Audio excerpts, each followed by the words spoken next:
Once around the park, James, and don't spare the horses.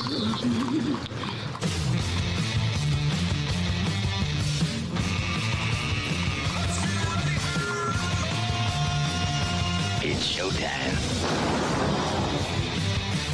Here we go. It is showtime. We record this episode of On the Ledge, your Ontario Politics podcast, on the morning of November the 6th. So welcome in. And as we have said in the past, when you listen to this, some things may have changed by the time you hear what's going on here. But there's plenty to talk about and all kinds of fodder for the crew. So let's get around the table. Keith Leslie is here. Of course, he's a political analyst at CHTV here in Ontario. John Wright, CEO at Canada Pulse Insights, the former Premier of Ontario, Kathleen Wynne, joining us this morning, and Tim Hudak, back in the saddle, a partner at Counsel Public Affairs. I want to touch on, we definitely want to get into the whole question of the Skills Development Fund. There's just too much there that we can't ignore. We want to talk about the fall economic statement. We'll get to that. That's coming later this afternoon. So we'll have to dance around that a little bit. But before we do, I think just a general feeling around, 2 days out now, Kathleen Wynne from the Carney budget, the first budget. I think it feels like the balloon had a slow leak. That would seem to describe the general response I have heard to this, just, politics aside, that it didn't quite hit the bold kind of transformational, generational impact that we had all fully expected, I think, based on the play from the feds. Well, yes, I have heard that, and I understand that that is a sort of narrative that's taking hold. I would just ask people who are saying, well, it's not generational, it's not transformational enough, exactly what they were expecting, because it may be that the story around the budget has not been what people expected it to be. But in terms of the billions of dollars that's going to be invested in economic development and in infrastructure, I think that there is a huge transformation. I mean, what I am hearing people say is it wasn't as much as they expected, and certainly we'll talk about it later, that the Ontario government is saying, well, the projects we wanted weren't included, and so it wasn't as positive as we thought it was going to be. I would say this, that whatever party, whoever is in power in government in the federal seat at this moment, given what they're dealing with Trump, it was going to be very, very difficult to satisfy everyone in terms of exactly what they need, because we don't know exactly what we need. So I think what Prime Minister Carney is trying to do is he's trying to make enough of an investment without cutting the heart out of social programs. Sometimes I think when people talk about transformational, what they wanted to see was, social programs gutted, and they're focusing on a deficit that, has been run up partly because of COVID, partly because of investment in those social programs. And I just don't believe that cutting those social programs was going to be the answer. We don't know yet what the impact of the cuts to the public service are going to be. We know that about half of the cuts are going to come from attrition. But what does that mean in terms of the delivery of programs? So I think there's still a couple of shoes to drop here. But I think in terms of making the economic investments that the Prime Minister promised, I think it delivers on that. And it's going to be obviously mid to long term before we see the impacts of those. Well, Tim, in some respects, this, just the comments from Bethlyn Falvey about, there's no sense of urgency in here, or we don't have what we needed. And he cites the Ring of Fire, which I think is, good politics on his part, because we have made such noise about it. And the Ontario government's got a big ad campaign running out there about the Ring of Fire. But he cites the tunnel too, Dave, as the. No, I get it. He cites ridiculous things. At the same time, though, the issue here, Tim, is everybody has given Carney a lot of runway for the most part, even those who may not have voted Liberal in the last election. But the overwhelming, I think, consensus has been, listen, It's slow and steady, adult in the room. We're doing our thing. Does this thing kind of set the timer on it now, the budget for, we need to see something happen now, whether there are going to be more people saying that in the short term than we had, say, before the budget was tabled? Yeah, I think it's starting to shift, but it hasn't, fully turned as of yet. So I agree, Dave, in your analysis. Folks are giving the Prime Minister a runway. They see somebody who's very competent. They see more adults in the room, as you said, and Canadians by and large are cheering him on because of the existential threat to our economy from the Trump tariff. So we're not near the end of the runway yet, in my view. Getting a bit closer, but I think he's still got a lot of room. Yeah, my take was similar to the finance minister in Ontario with a slightly different angle. To me, it was I saw a lot of trees, but I didn't see a forest here. There didn't seem to be what I expected, which was sort of a binding vision of what the Canadian economy is going to look like in the post-tariff era. I just thought I'd see the pieces sort of knit together a bit more neatly around that theme. Instead, we got a whole bunch of initiatives that take us in various directions, but didn't seem to pull together around the Carney vision. Maybe that's still setting. I think politically, they've got a bit of a habit of raising expectations too much, when typically in politics, you play the Scotty from Star Trek, right? You can never get the engines to warp 9. You underpromise. We've seen a bit of that in terms of the dates for a deal with Trump. I think we've seen a bit of that on the projects of national interest, and now the budget, where they're just slightly over their skis when it comes to expectation compared to what gets delivered. And look, I'd like to see them go a bit farther. They peel back, again, some more excesses of the Trudeau era, a bit more open now to pipelines and, taking off the cap, a slower pace of spending, although I'd still like to see them go further. And I'll say, too, 30,000 reduction in civil servants. I would have said 100,000. How could that go wrong? You should have said at least 100,000 as its target.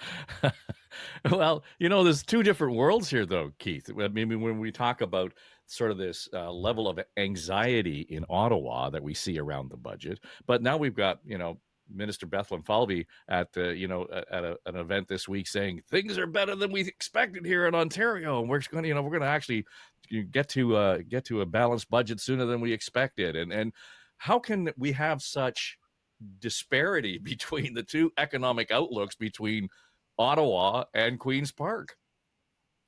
That's a pretty fair question at this point, and I guess it really comes down to just politics and spin and who wants to play what sort of game with how bad or how good the situation really is. To Tim's point, I do want to say I was in the room when a PC leader promised to cut 100,000 civil service jobs. Didn't particularly go that well. We were kind of shocked at the time, and as we know, it didn't play out great. In this particular situation, I mean, the budget, to me, it seemed to, as you said, the expectations, or Tim said, expectations were raised. And there wasn't anything there to address, the jobs that are lost because of the tariffs right now. Nothing's concrete on that. Nothing on the major projects. I mean, name a couple of major projects that were coming, or at least, set them as priorities. No, we're going to get them before the Grey Cup. The job situation, all of this, it's the cutting in the civil service jobs without telling us how that's going to impact the services. All of this seems to be geared for as Premier Wynne said, to the medium to long term. That's where they select their investments and their changes to try and attract more investment from the private sector. But it seems to me that this budget is in large part a bit of a gamble by the feds, that they're counting on, we're going to make these investments, but we're counting on the private sector to do the heavy lifting and come in with $500 billion in investments in Canada, moving the money into the actual, put it to use in Canada.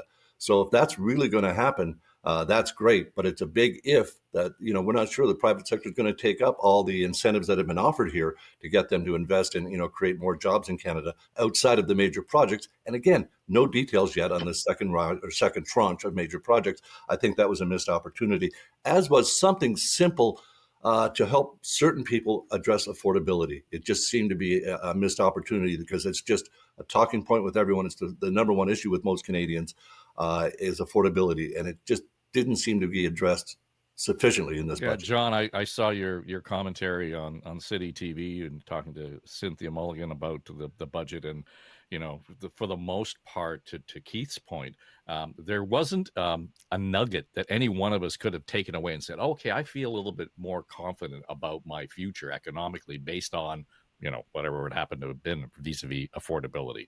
The messaging around all of this seems to be a little fuzzy, although 100,000-foot view, you can probably look at it and say there's some real positives in here in terms of where the economy is going. Yeah, let me address a few things. Number one is that, to Tim's point, on both the forest versus the trees and the runway, great metaphors. The first one being the runway. I think the government has significant political runway up until probably a year from now. And the reason for that is simply the NDP.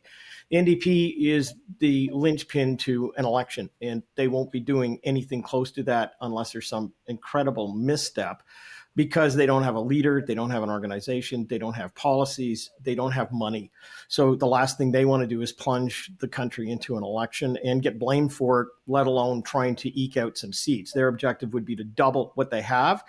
And if they do double that a year or a year and a half out from now, then they'll steal it from the Liberals and we'll be into a minority situation, much like what we had before, notwithstanding whether Mr. Poilievre is still at the helm. So, I mean, the government has probably calculated all of that in.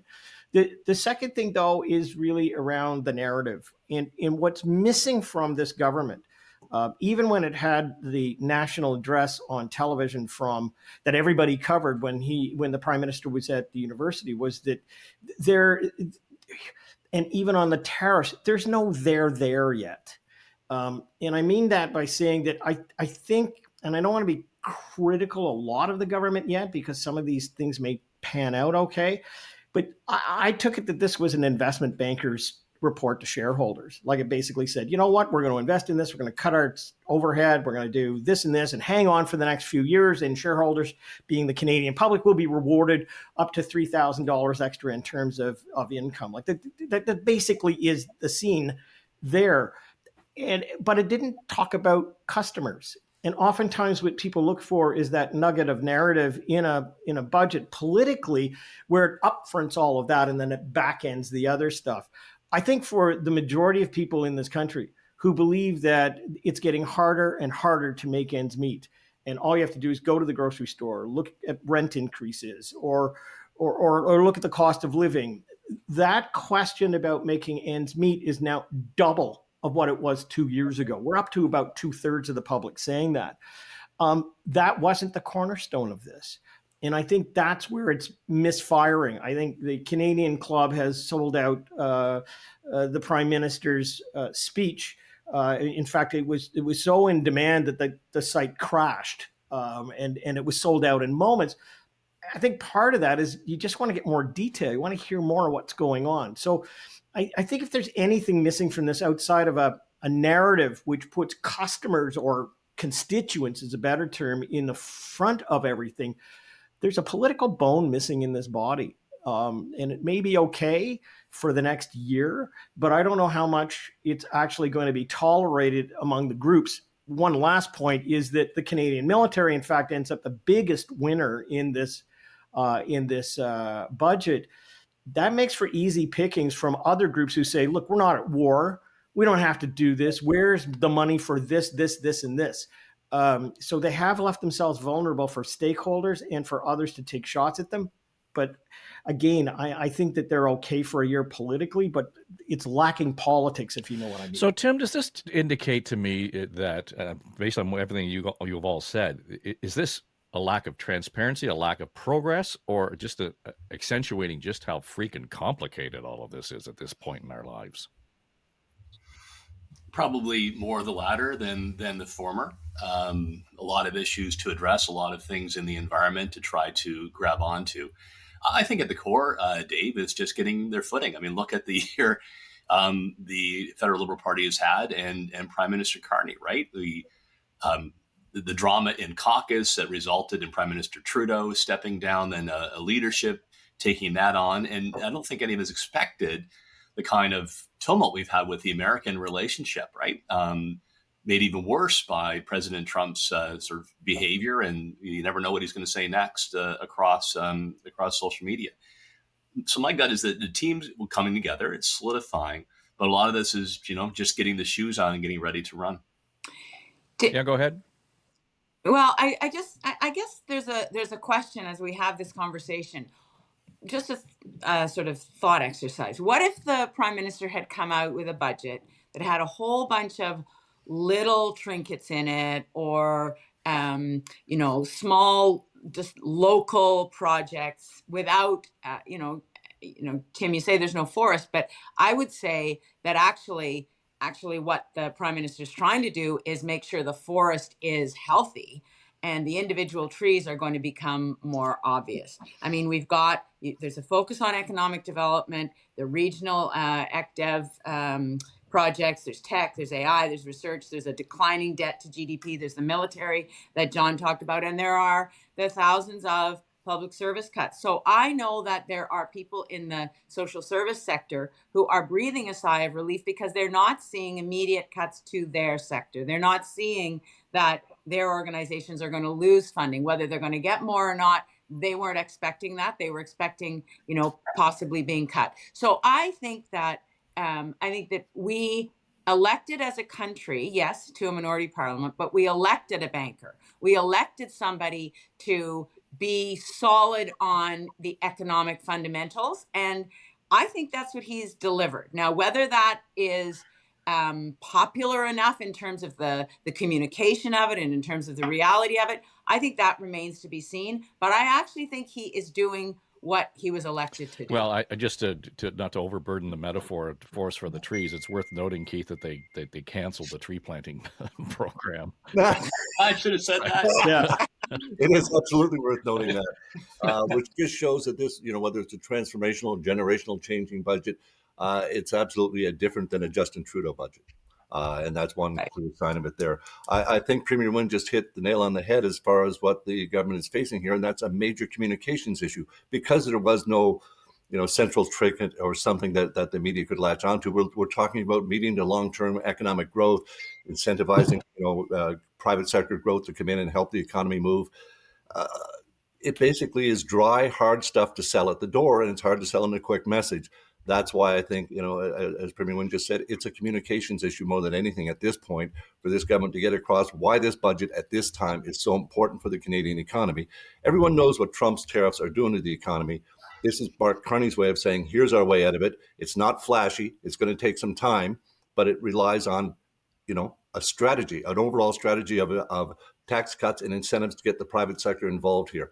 I think it's the wise way to go, but whether it's effective and whether it's easy to communicate to people, that's a big question and a big challenge for the government. Well, John, one of the leading messages around this budget was, if you don't vote for it, we're going to an election. I mean, that was the overarching worry and narrative right up to the hour that the thing was tabled. And right now the media gallery in Ottawa is preoccupied with, will they find support for this? So they're all over the place on it, but they didn't even lead with, they were leading with the threat of an election. That seemed to be the strength of the narrative around it. Yeah, but if it bleeds, it leads, right? I get it. I'm the recovering. I don't think that I've read from any considered political or public policy analyst anything that suggests that there's going to be an election. What I see are headlines. I listened to it on television and radio over the last few days from reporters and others who were speculating on this, and it was kind of like, yeah, really? I mean, as I said, the linchpin in this is the NDP, and they're not going to pull the trigger. So it may have been framed that way, but from a truthful perspective, I suspect now, even with the conservative flipper going over to the Liberals and giving them one more seat, that you're going to end up with 3 of the NDP folks that just don't show up for the vote, and it gives the passing grade for the Liberals. So I don't know why the hype was there, except that it creates another sense of tension and urgency to what the budget and the importance of what the budget is. But I'll open the floor to my colleagues on this. I don't think there's a chance that the NDP will pull the trigger, go to an election, and I don't see the fact that we're going to be into some kind of Joe Clark, non-counting heads moment. So I don't know. Maybe it's just to get headlines and create tension where there's. I agree with John. This is like when the weather storm's going to hit Toronto, the forecasters for 3 days are coming in and how hard it's going to be. Never. And then nothing happens. Go and live in Barrie. It's exactly the same thing. The election is a possibility. It's a pretty damn slim possibility. As Yes. John rightly pointed out, no one wants to be blamed for triggering an election.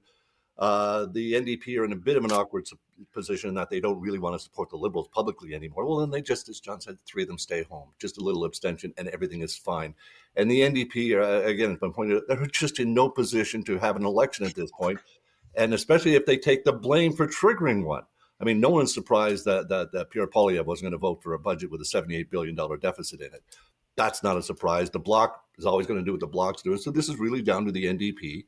And we know what they're going to, they just can't trigger an election right now. So this is, as I say, it's the weather bomb coming, and oh, darn it, missed us again. Except that Olivia Chow standing on the sidelines in Toronto, just letting things rotate while the snowplows don't get out and clear the snow. Anyway, not to get off on a tangent. You want to jump in, Tim? Go ahead. Yeah, I had just a final comment. Maybe my expectations were too high, because it did seem like an epic, moment for Canada. I mean, just think back, like we had a big change in direction in the financial crisis under Prime Minister Harper, and Jim Flaherty was finance minister. The Paul Martin budgets, right? You saw Saint Laurent Liberal budgets that were part of the middle class boom in the 1950s, Mackenzie King, and the post World War II reconstruction. Like there were some epic budgets that really set a theme. Maybe I put it in too high of a class, but this is an existential crisis for our country, and it came across. Not a Trudeau budget, but it came across as an ordinary Liberal budget instead of one that I thought would be historic. Okay, can I just, Tim, I've heard you say this a couple of times on different platforms. And so when you we all lived through the epic Paul Martin budget, and, God love him. I love Paul Martin. I love David Hurley. I love all the guys who were involved in that. But the Paul Martin budget gave permission to the Harris government to gut municipal level spending, to take money from education. I mean, it was cover for your government to make all sorts of cuts, and they were real. I mean, you were in a tight place because of the cut to transfer payments. So that kind of transformation, I honestly think that Prime Minister Carney and his team didn't want to do that. They came out really early and said, we're not going to change transfer payments to municipalities. And the comparison with those years, the 95 budgets, 95 to 2003, that comparison was not what he was going for. And, there was a lot of pain that was inflicted, ideological, I think, in terms of your government. And, that was, you ran on making cuts and you made cuts, but exacerbated by what you're calling a transformational budget, which really had a whole lot of unintended consequences. So I think Carney actually stayed away from doing that and was much more careful than that budget was. Yeah, but my point was that, Canada seems to be, and I think we would agree, at a crossroads. And throughout our history, whether conservative or liberal national governments lived up to that moment, and I gave a list, whether it was a Martin reduction or a Saint Laurent investment, right? They were epic moments, and I thought we'd get closer.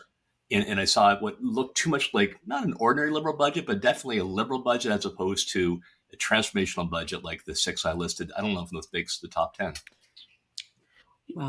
The other thing that is interesting about this is that in the lead up to most budgets, you have city mayors and you have other stakeholders who are, putting their demands forward in the public domain. We've got transportation issues and we need to have federal funding, or we need more money for immigration support in our local communities.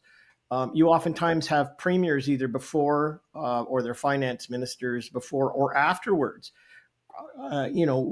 Whether the timing is yet to come, but I didn't hear somebody say, where's my oil pipeline? I didn't hear premiers going after the prime minister and saying, this was kind of flat and we needed this or that. So it's an interesting, quiet level out there that I'm not used to hearing. I know in the Trudeau years, it was basically people were putting their oars in the water well in advance and hyping it either at the time or afterwards. And it just, again, maybe I open it to the floor. I don't hear the same kind of stakeholder rhetoric that I'm used to hearing. So maybe there's something else going on here behind the scenes. I've heard people speculate that the way the budget was presented, that Carney knows what may be coming out of some kind of a a deal with the United States. I think that's a bit far-fetched.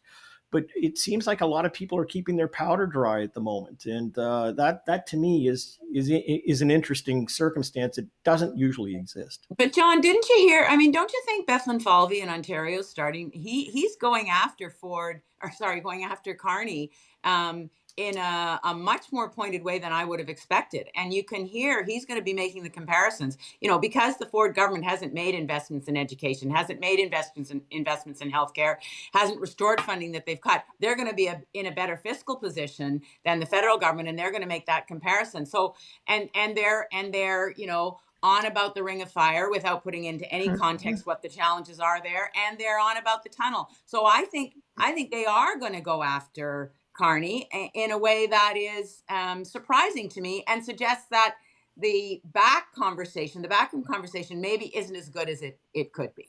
Yeah, I don't. Let me just respond. I don't disagree with that. I guess what I'm saying is that he's a note out of the orchestra, and I'm used to hearing an orchestra play out. And it may be that we're, on the threshold of that, where everybody's kind of sitting back and assessing what they can get out of it. But again, leading into this, I didn't hear calls for a whole lot of stuff. But it's a very interesting landscape that's kind of subdued right now. And I don't know whether it's going to cook up over the next little while. Well, it appears we have to question now whether Premier Ford is going to stay on side with the Prime Minister.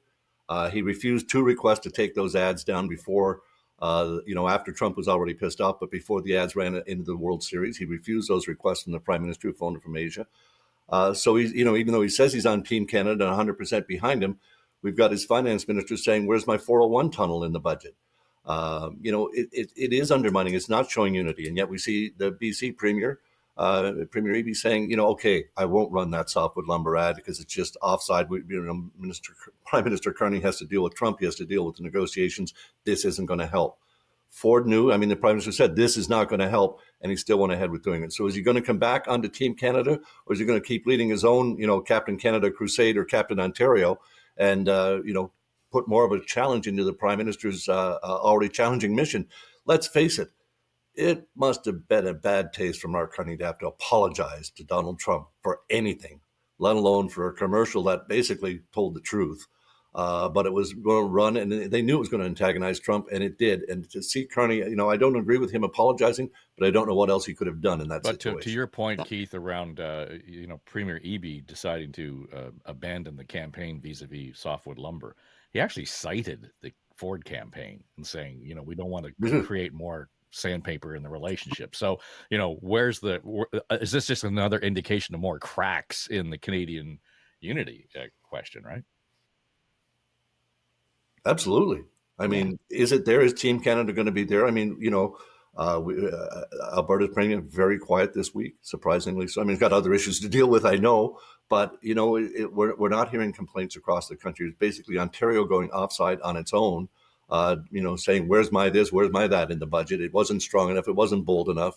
We're not hearing that from the other provinces, to John's point. I heard one commentator say, Keith, that that the Prime Minister needs to have a First Minister's meeting soon. Yes. And I totally agree with that.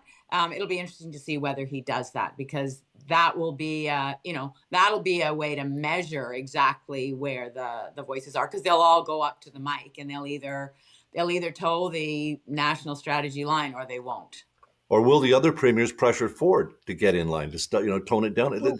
Anything can happen. They absolutely need to have a First Minister's meeting, because the dynamics of what happens in the room and the actual exchanges of the real information in real time can really change people's minds and get them to one side or the other of a debate. Yeah, that's right. I suppose, I guess the only other thing that plays into this is that you can't expect a premier of a province where that great sucking sound of automobiles and Crown Royal bottling are heading south of the border, right? Like, there are a lot of constituencies that are affected by the changes of moving head offices or moving branch plants down south, and the ripple effect it's going to have on everyone else in the supply chain.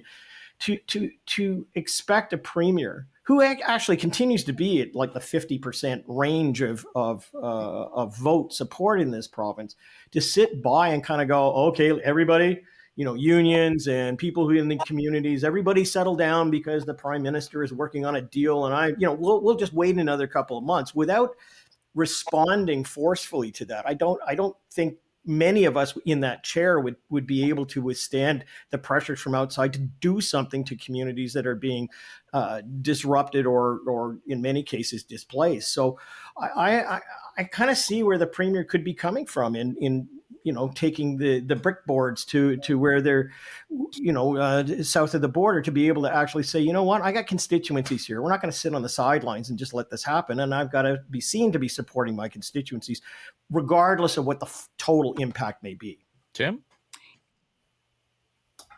John Wright's right. My angle on this, Premier's got a premier, and Ontario has been hit very hard, and the premier, I think, does have responsibility to stand up and create noise and say, let's get moving and push back. Premier Smith in Alberta had been very vocal for province's interests. We were critical of that, but I'd say she's actually had some wins lately, including in this budget, by putting her hand up.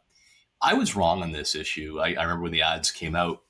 I know my point of view will be it was going to be a drop in the ocean of American advertising, and I appreciate that we'll work for Ford in the province. I didn't think it would have more than a ripple in the U.S. My other point of view was the ship has really sailed on trade deals because all the other major partners, really including China, is farther advanced than Canada. So I didn't think there was much of a off ramp from the American approach, since Europe capitulated, England capitulated, Japan capitulated, Korea capitulated. I had no expectation, I don't think many did, that this would cause a kind of storm from President Trump. Yeah, well, against the backdrop, as we speak, yesterday was the Supreme Court hearing as well around tariffs. So that has really caused an unexpected, I think you're right, Tim, an unexpected swirl among the U.S. media to some degree. John, Dave, can I just say one more thing to the issue around what the premier has to do? John, I think it's going to be really interesting in the fall economic statement to hear what the premier is going to do, because there is a giant sucking sound of jobs out of Ontario. So what are the supports that the premier is going to put in place? Or is this is this fall economic statement going to be all about touting the fact that they are, only $1 billion in debt or in deficit, and, that they're doing better than the feds?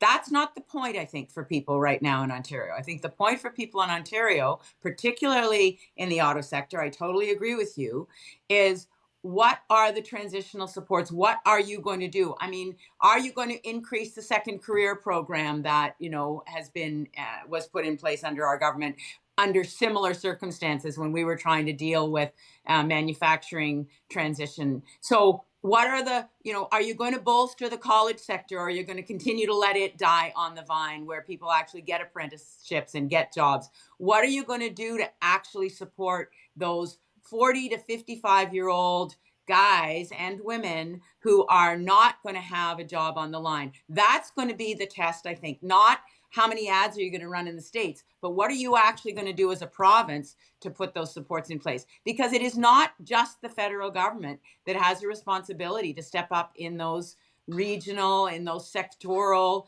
challenges, and I think it's easier for this government to look to the feds now and say, you haven't done enough, than it is for them to actually deliver on the ground, because they have that responsibility. So we'll see. The fall economic statement's coming out soon. I think the short answer, it will be the Skills Development Fund is going to pop up in that conversation, but we'll get to that in a second.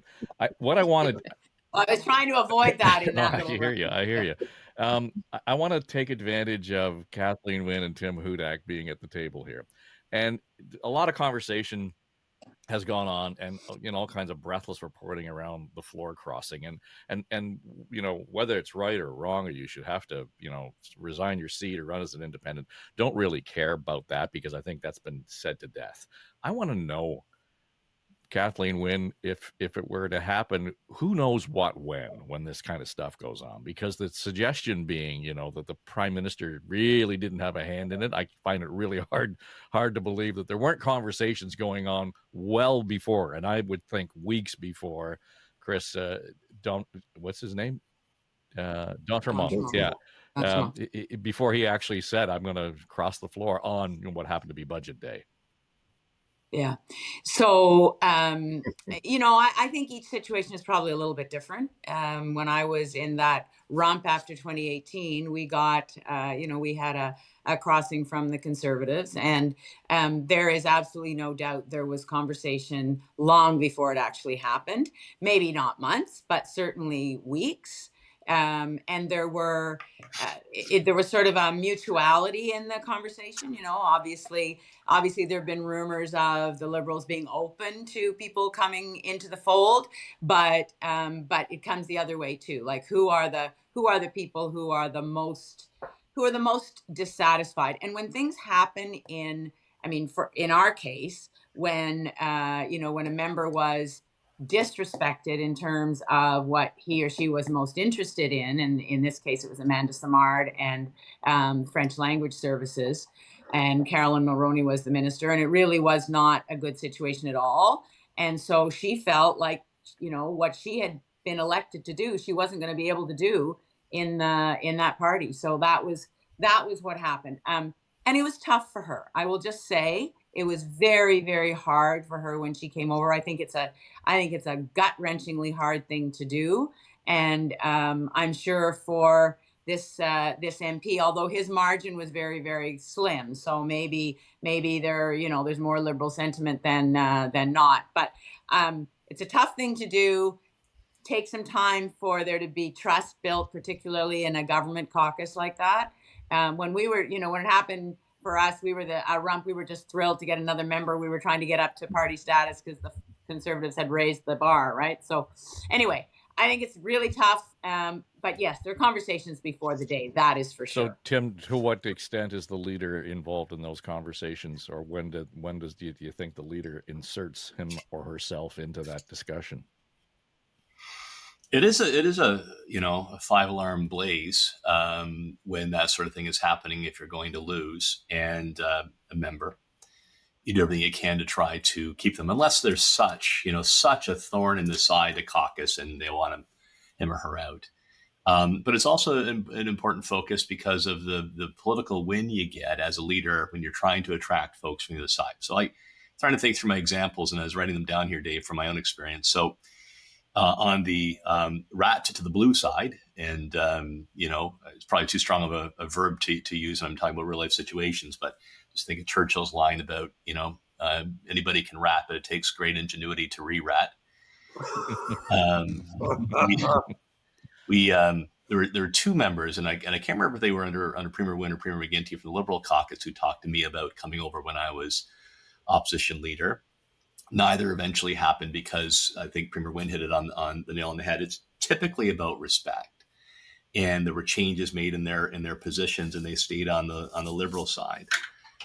We did experience Tim Peterson coming under Premier McGuinty to the Conservative side, and the dynamic and reflect within caucus. There, you get the victory, but it also has this controversy. So within caucus, that person's not part of the bond. They've not been in the trenches, so there was an uneasy fit. And, here's a trade secret. Politicians have egos. Not sure if you knew that. And so then there's also, well, is this guy going to be taking my spot on this committee or my seat in the House and all that kind of stuff? So it's often an uneasy fit. My loss was kind of a semi here where, two members of my caucus, when it was a McGuinty minority government and they needed one more seat, were in discussions with Premier McGuinty in the office, one of whom had such a high price that didn't work out. And the other, Elizabeth Whitmer, took the position as the chair of the WSIB, which opened her seat for a by-election. And we were caught off guard. We didn't know that was happening. I remember her calling me when I was on the road outside of Kenora. And it was a body blow to morale for our caucus. So there's been an inside look at the psychology, having been on the receiving end and the losing. Yeah, it's funny that, John, there's that balance of principle and politics, because I don't think anybody makes it purely for one or the other. Yeah, I suppose. It's interesting in this case where the margin of the win in the riding where he existed was paper thin. One can make the argument, as I've heard in the last 24 hours, that, if you're almost 50-50, the question is, in that case, does it really hurt you to step over the aisle, right? Like it's kind of like, well, you may have won by 500 votes or less in a riding, but basically it was a 50-50 split. So you're now just going to serve the other 50% of your own riding. I guess the real issue here is that it comes at a time when Pierre Poilievre needs to be responding to a budget with a narrative, and this was a massive body blow. It's a massive distraction.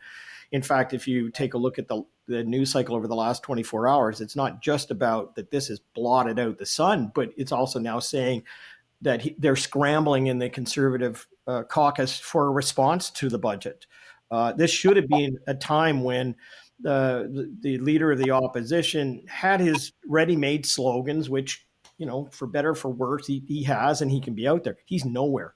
I mean, he can't be anywhere because this is a huge flame that's engulfed not only the party and the response to the budget, but his leadership. Because then it's now about, well, just like we talked this morning, how many others are there? There will be interviews that are held with people off the record. This is now going to foment over the next week or so and weakens the party's ability, and particularly his, to respond. So it really is a situation that the Conservatives are going to have to get a handle on, and it may be weeks before they come back fully, unless they find some way to just bat through that and have some kind of big announcement of some measure. But I don't see it in the next few days. John, the other thing is that Chris D'Entremont has said that the main reason he left is because of Pierre Poilievre's leadership. Correct. Style. Yeah. Yep, absolutely. He said he was tired of being negative about Canada, especially at this time. It's time to be positive. And I think that's the whole message so many people have been trying to get across to Poilievre since the election. Time to pivot, have a more positive view of Canada. Yes, there's issues, talk about the issues, but have a more positive view. And it seems that's what played as much a role here as anything else. This MP, again, his margin of victory was 1%. He's the only Conservative elected in Nova Scotia. So it's not a huge blow to him. It's probably fairly safe to cross the floor in that respect. But it's still, to Tim's point about, when you're on the inside, you haven't bonded, you haven't campaigned with the others. They were your rivals. How well can you fit into that team? What he did too as well, though, by the timing of it, making it, coming out on budget day was just a kick in the slats to Pierre Poilievre. I mean, it was just blatantly intentional. There's nothing he could say about the budget that's going to get any attention, because anything he shows up, even if he's got a major new policy announcement now, the questions are not going to be about that. They're going to be about how many more MPs can't stand your leadership. Yeah. Can you survive? It's all about your leadership review in January. Nothing he says between now and then is going to be taken seriously unless he answers questions about his leadership, and that's just going to sidetrack everything. So it's a real huge blow to him. And of course, it gets the Liberals that one seat closer to getting the budget passed. I don't think there was ever any danger of that, but I think the timing on budget day was absolutely intentional. And to get a Conservative MP to go along with that, not to give his former leader one day of budget coverage, shows that it was personal as well.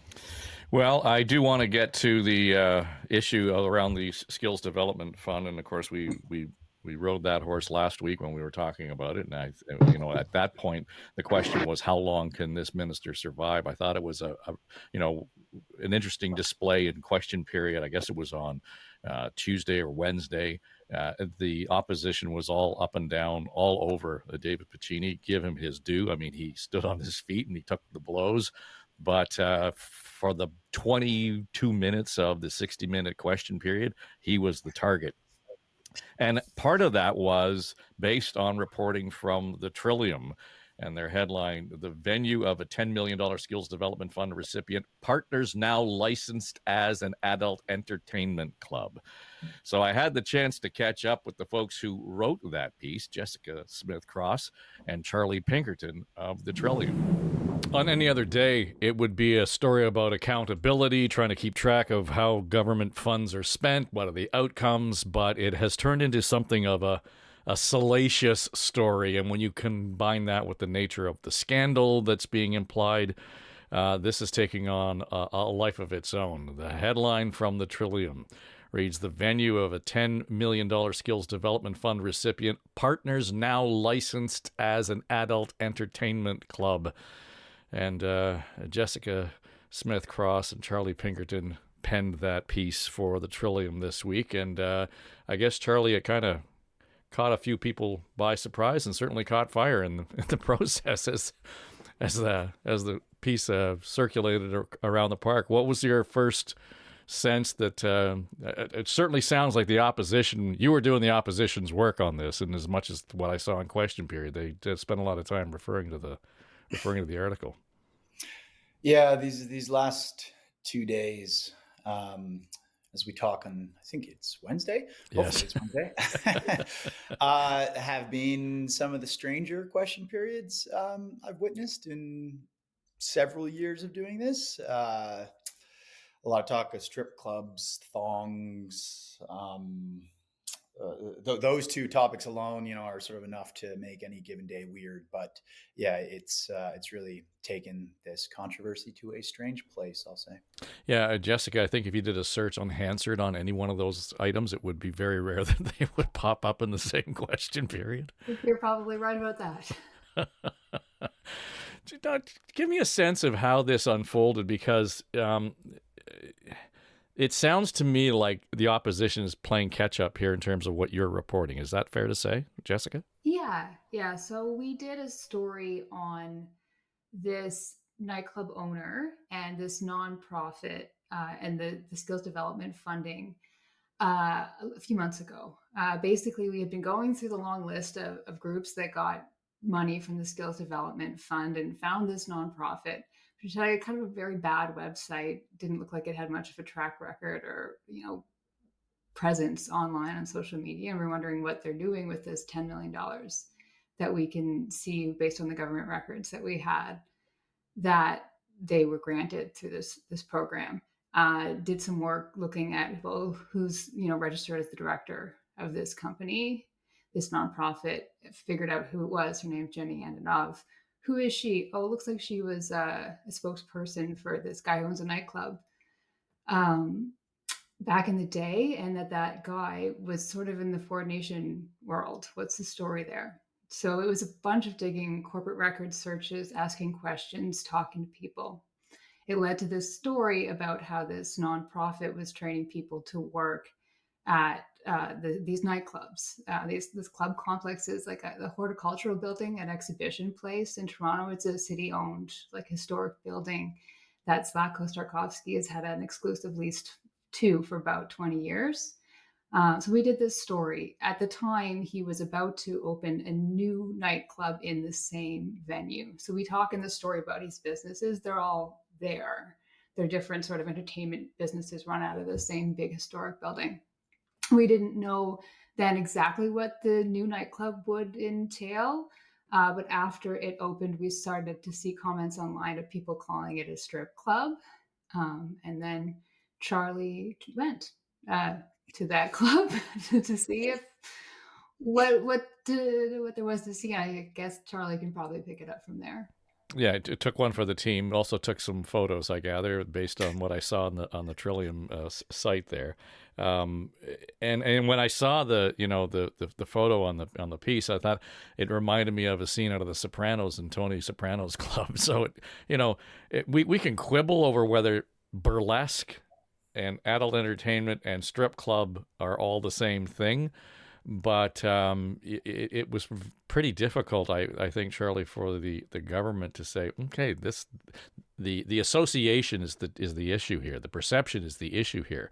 And by all accounts, from what I've seen in terms of where the ministers handle the questioning, he's pretty good at ragging the puck, but not very good at addressing the issue. Mm-hmm. Well, I will say, Dave, that photo, it's funny that you bring that up. That was actually online. The club itself has posted a lot of photos online. When you walk in, your phone is taped up. So I did not take any photos while I was there. I just went and talked to folks, took in the scene, which did not take too long to show itself to be what I understand a strip club is typically like. So yeah, and in terms of how it's been, perceived. That's really been something that it's been part of the debate here. Like today, the premier was made to withdraw a comment because of how the opposition leader, Art Stiles, had characterized the club and the use of funding, and the premier called her a liar, which you can't do in the House. And so he had to withdraw. It's certainly been torqued up on the opposition side at times, but I think from watching the government benches, they're very uncomfortable with this topic. Even with the facts of the matter as Jess laid them out, in which I should say include the fact that those involved in the training program and the owner of these multiple clubs, they, as well as the government, have said that none of the training funding has been used for workers at the new establishment. That said, the new establishment is very much intertwined with their other businesses. They use the same payroll. We're talking about one single physical location here, which even when it's not operating as as it puts it, a burlesque themed club, for during the daytime or other times, it can be rented out for other events. It's still physically that same space, and there's overlap between workers. But basically, there's sort of no good way for the government to address this issue because of the nature of it. So just so I understand, then, it is the nonprofit arm of this, and that's where they're talking about doing the training. Is Starkovsky how is he involved with the nonprofit part of this, Jess? I can jump in on that. So the nonprofit, this is run by someone who has worked with Starkovsky for a long time. She has told us she runs the training at this building, the horticulture building, and that works with Starkovsky's companies, Grand Bazaar and Toronto Event Center. And that's also shown in some government documents that we obtained. So it's very much embedded with his companies, but she is the one who is the director. It is the one that has received the money. Now, Zlatko Starkovsky is the beneficial owner of those companies, but for corporate records, and of the nightclub as well. And like Charlie's described, they use the same payroll system. If you buy something at the club, your credit card is charged by one of these companies that is involved in the government-funded trading program as its official employer partner. So there are some nuances there, right? When the opposition stands up and yells, "Did you really give $10 million to a strip club?" That's not technically true. They didn't give $10 million to a strip club. $10 million flowed before the strip club was open to a guy who has since opened a strip club in the same place, the same owner, crossover, etc. And it has money flowing this year with a new agreement under the SDF. But they have said they have not used that to directly train employees for the SDF. And they have not trained strippers, and they have not trained the people who hang from the ceiling from hoops in their hair, things they hold in their teeth. But there's this thing here. It all came about because we've been doing a ton of reporting on the Skills Development Fund. We found it hasn't been very transparent about how this money has been spent, by whom, to what ends. Has it actually trained people for what the government has said? If you listen to what they like to say about the Skills Development Fund, it's largely about the skilled trades and how they're the government standing up for the skilled trades. And we just felt this story showed that there's more to it than that. No, nothing against the, being a stripper or a burlesque dancer, but it's not what the government has been sort of portraying this whole thing as. So when the opposition does stand up and say, and I think the way John Fraser phrased it was that the government has given money to the owner of a strip club. They've given it to a nonprofit that uses it to train workers for the owner of it. And I should say I should just add, in some cases, according to government records that we have, it's not just the training at this same venue, but it's shift work as well. So, there are workers working for these businesses at the location that the burlesque themed club, strip club, however we put it, is, who are paid by this fund. That is fact, but is $10 million being used in that way? No. Right. And here's the danger, and I think in some of this, I mean, it's fun to have the salacious, we talk about the unusual phrases that come up in Hansard and so on. But I think to your point, Jessica, the idea that the point here is the connectivity to the Tories, who's getting the money for what reason and what's the outcome, and the minister is very good at explaining the process, but we're not seeing a lot of there around the outcome based on the reporting I'm seeing from you guys. Yeah, I think you can wonder whether this is the best use of money, whether this was the best recipient of the money. Why did this nonprofit with no history until it got this money deserve it for this particular club, for this guy who's been in the orbit of the premier and others for a long time? And the story that we just did also included how that venue and his company was the host of a series of PC fundraisers around the time that this the money was first awarded.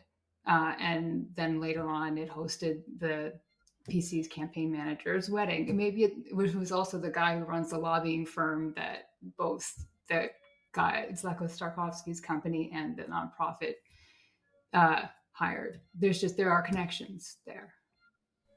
Yeah, and I guess somebody's going to suggest then, Charlie, that it's not unusual. This is a sort of a network of conservatives. They're going to hang around with each other, so it's not unusual that they would do business with one another.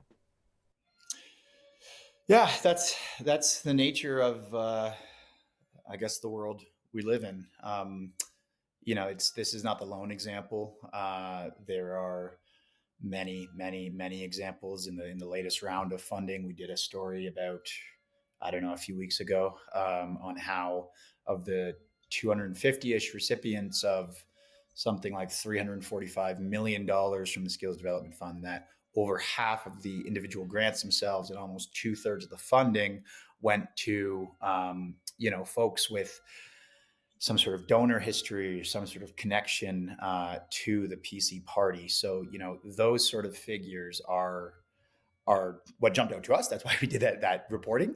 And on that, the flip side of that, something that the labor minister has been doing, not so much this week, but in recent weeks, as this has come up day and day again, is, clearly research that folks in the government have done, saying, oh, well, we gave money to this recipient and their, one of their directors was a Liberal candidate, or they donated this much to the NDP. To that, I think the fair argument is, well, those in opposition aren't the ones making these decisions. So, it's sort of apples to oranges on that front. And I think the last time we talked, Jessica, the point should be made that you guys have been reporting on this issue and the fund itself before the Auditor General actually dropped the most recent report and raised a whole bunch of flags around this. I'm going to ask you a question you probably can't answer, but where do you think this goes? Well, we do know that the Liberals have asked the Integrity Commissioner to look into the Skills Development Fund and the minister's possible role there. We don't know if the Integrity Commissioner will, but if she decides to, those investigations can be extremely thorough, and they can take a long time. But the Integrity Commissioner has the power to compel evidence and testimony, do interviews under oath with folks. And when we had the Greenbelt scandal, it was an Integrity Commissioner report that really kicked that off. So if there's going to be more there, it might come that way. So I think, Tim, the interesting part about that conversation, I'm glad we had it with the folks at the Trillium, because some really good reporting there. But two things there.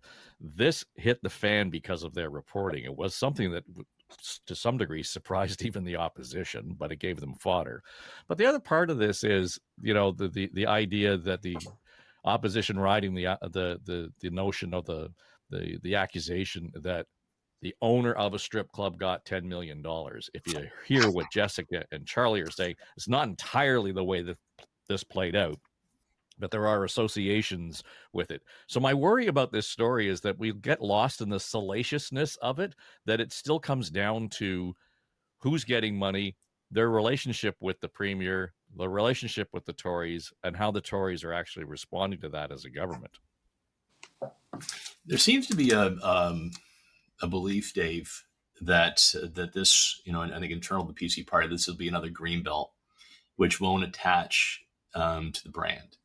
We could debate about the green belt or not. I agree. I don't think the green belt connected, because I think most people saw it for what I believe it was just a really sloppy process that didn't even contemplate, how the news would be received publicly, as opposed to science-based broad review by an outside body on the boundaries. Don't dwell on that too much, but I think this one does. This one does stick, and any government, its third term in office, is vulnerable to accusations of cronyism.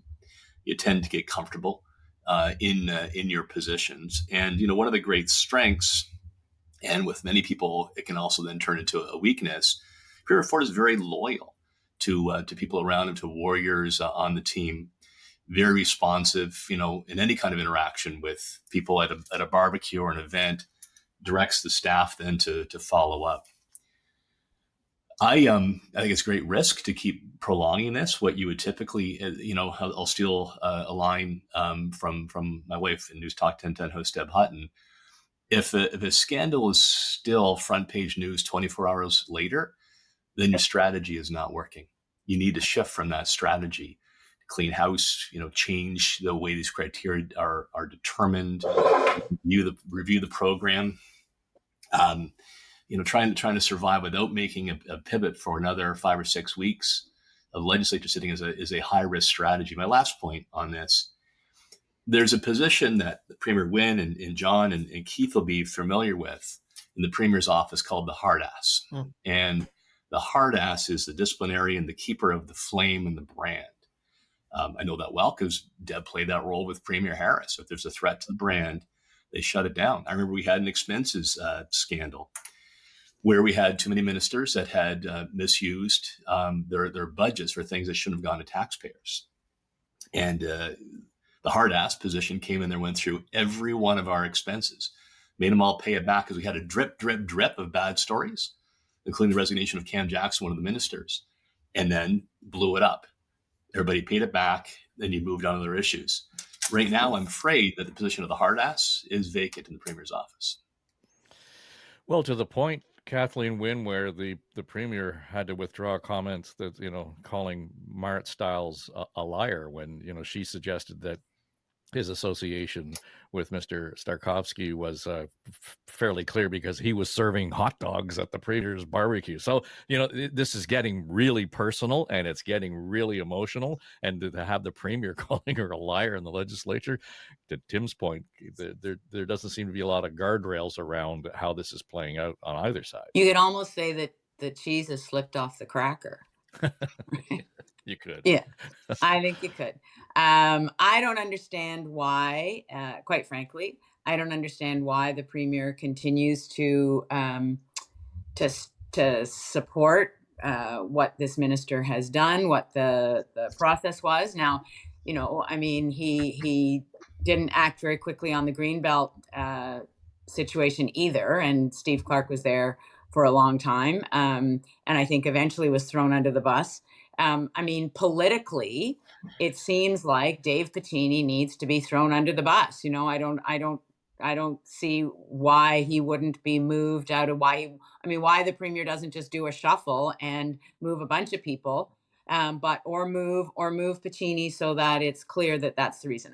I believe that the ties to the people who got these grants, a lot of them, as the Auditor General said, had close ties to the government, and I would suggest in this case to the Premier.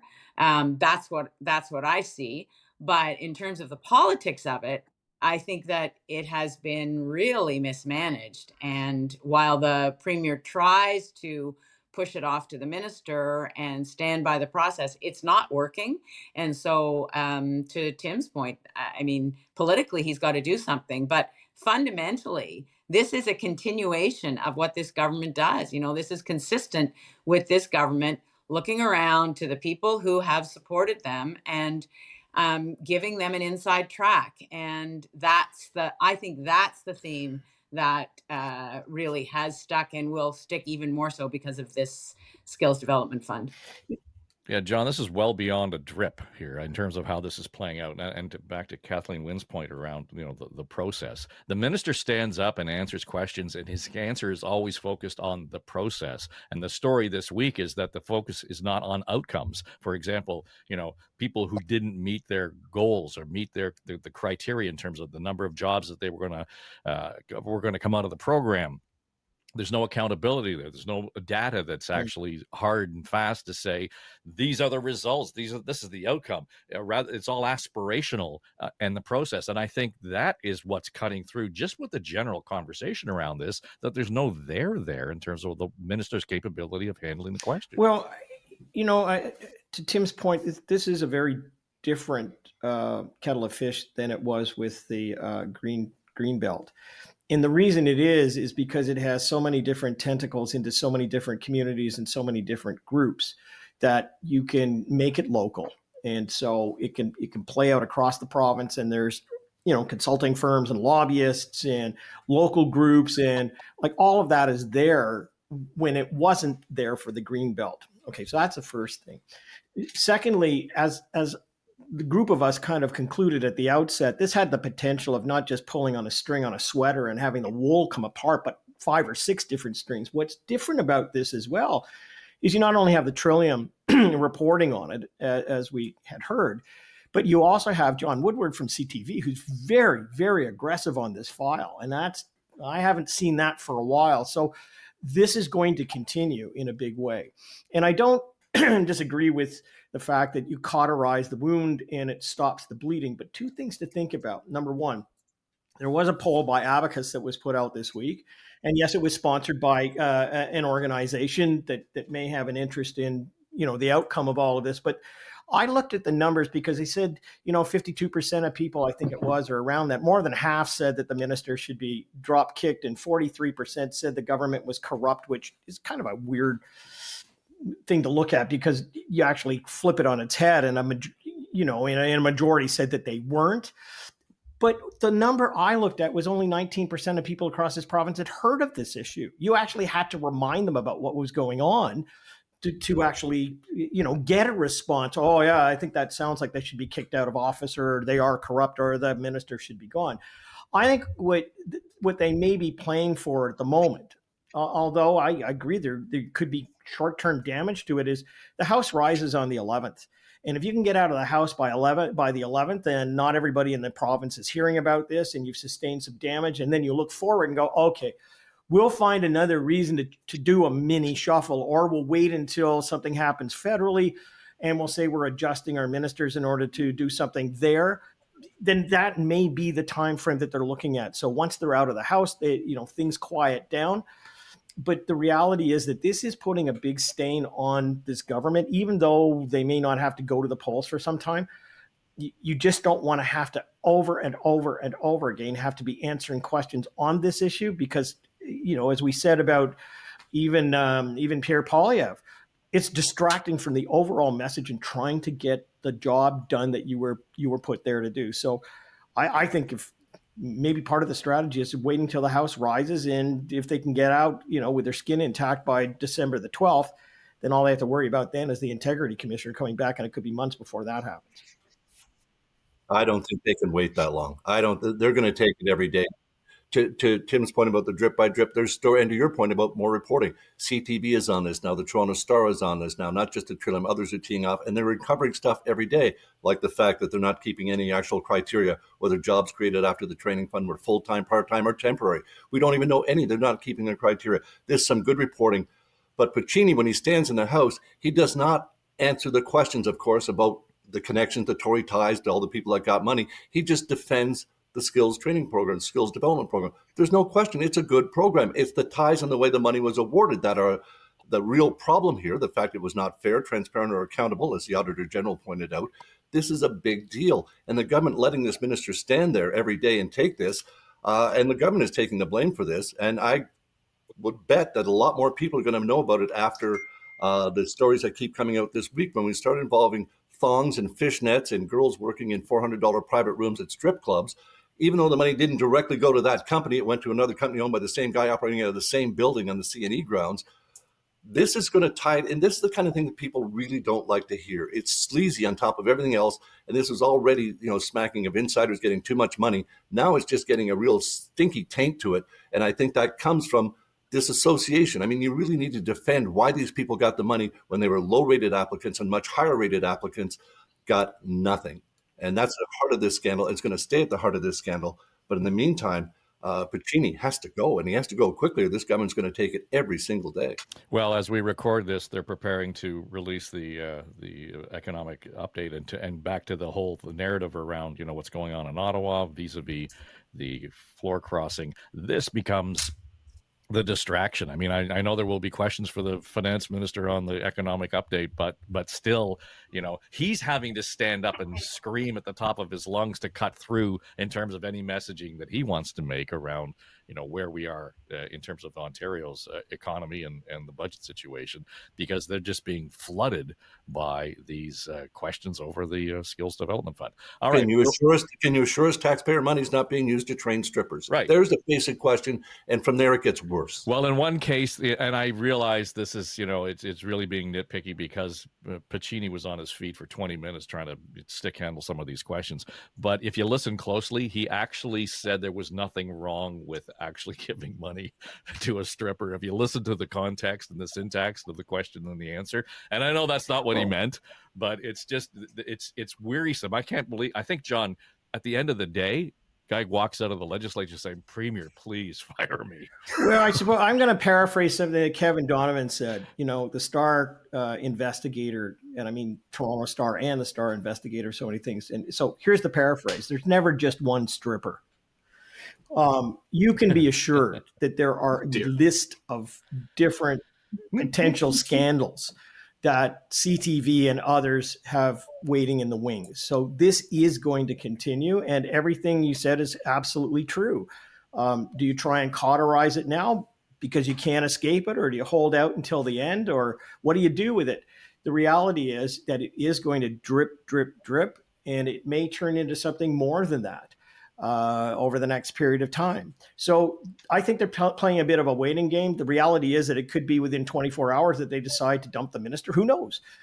But I think that there seems to be some stubbornness here, that they want to wait it out, there are some very close supporters of the government in terms of campaigning and in terms of advice and strategy. There are companies involved that are very important to the premier. They are now being brought into the crosshairs. So this could be something that's going to, open up some more gates for the water to flow through over the next short period of time. I just feel compelled, and this is a complete red herring, I know, but I am wearing red, so I get to say it today. But I think if we I don't even really know how to say this, except that it is interesting to me that the thing that can make this such a salacious issue is not that of the 700,000 people who have been, gotten trained since 2021, only 14% have gotten jobs. That's not the salacious thing. The salacious thing is that it's associated with women who work in the sex trade. And I just have to say that, because it's not, we're not talking about the men who go with those women. We're talking about the women. And I just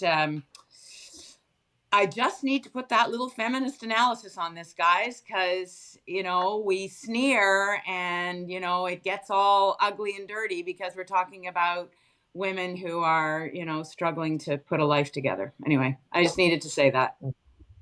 Well, and I made the point in conversation with Jessica Smith-Cross and Charlie Pinkerton that the photograph, even Kathleen, on at the top of their story, I thought Charlie had taken the picture. Apparently, they take your phone when you go into the place.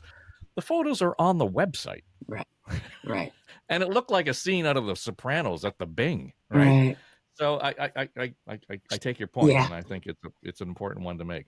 I don't think the criticism is of the women; No. it's of No, the it's club not. and It's not, the but whole But operation. it's salacious because of that. But the Absolutely. taint, why yeah, we're- the what's taint, blown up, Keith, right? is because it's women in this trade. You know, it's just Absolutely. ugly. It's ugly. The whole thing is ugly. Yes. I'm sorry. It is. The way it's reported is ugly. The fact of it's ugly. You know, it's just, it's a mess. And this government has they've gotten themselves into it. They have, you know, it's on them.